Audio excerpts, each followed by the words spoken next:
আমার কালকে অঙ্ক পরীক্ষা, তাই জন্য আজকে পড়তে বসবো। আমার অঙ্ক পরীক্ষায় প্রশ্ন দিয়েছে। বন্ধুরা, আম্মু এখানে ভিডিও করছে আর আমি এখানে লিখবো। এখন আম্মু প্রশ্ন করে দাও। প্রশ্ন করে দেবো? হ্যাঁ, এই দেখুন আমার আমি এগুলো সবই পেরে গেছি, আর অল্প একটু বাকি আছে এগুলো পড়া।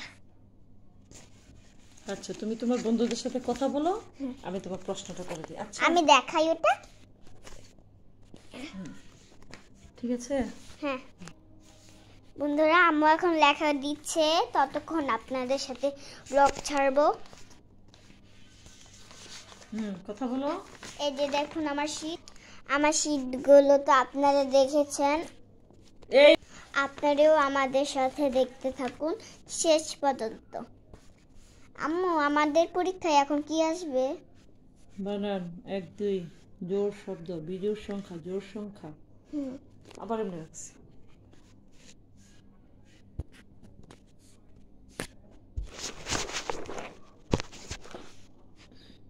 এবার বল। এই দেখুন আমার শীটটা।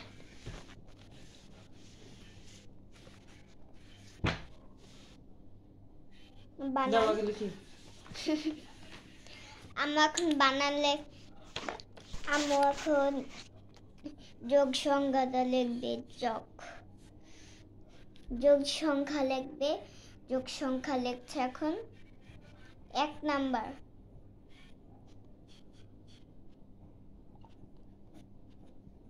11 থেকে 20 বানান দিচ্ছে আম্মু। ফ্যানটা দিয়েছো তো বাবা? থামো দিচ্ছি। ফ্যানটা দিয়ে চলে এসেছি।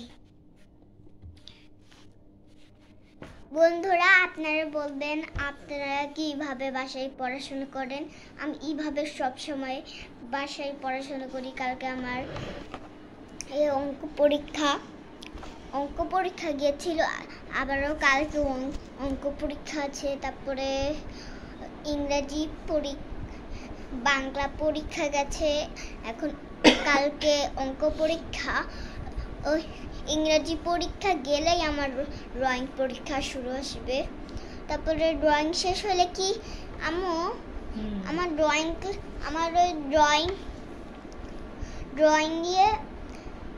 ড্রয়িং পরীক্ষা শেষ হওয়ার পরে কি পরীক্ষা আসবে? শেষ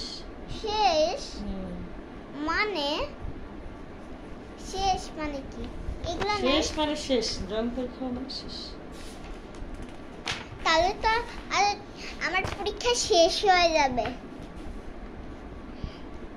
পরীক্ষা শেষ হয়ে গেলে তারপরে আমি আমার খালামুনির বাসায় যাব। বন্ধুরা, আপনাদের ওইখানে যে অনেক ভিডিও নিয়ে আসবো। আম্মু এখন লেখা করছে। বলো, কথা বলা শেষ? আম্মু, এটা কি? যোগ। আম্মু এখন যোগ সংখ্যা দিচ্ছে। কোনটা? এটা? আচ্ছা, আমার আম্মু লেখাটাই তো ভালো হয় না, আমার লেখা সবসময় ভালো। এই দেখুন, এটা তোমার লেখা না? ম্যাম কিভাবে লেখছে আর আম্মু কিভাবে লেখছে। আম্মু লেখে এরকমই পচা। আমি যোগ সংখ্যা পারি অনেক। পপকর্ন একটু ফুটছে, আমি একটু দেখতে ইচ্ছে করতেছে পপকর্ন ফুটতেছে নাকি। আমি যে একটু দেখে আসি।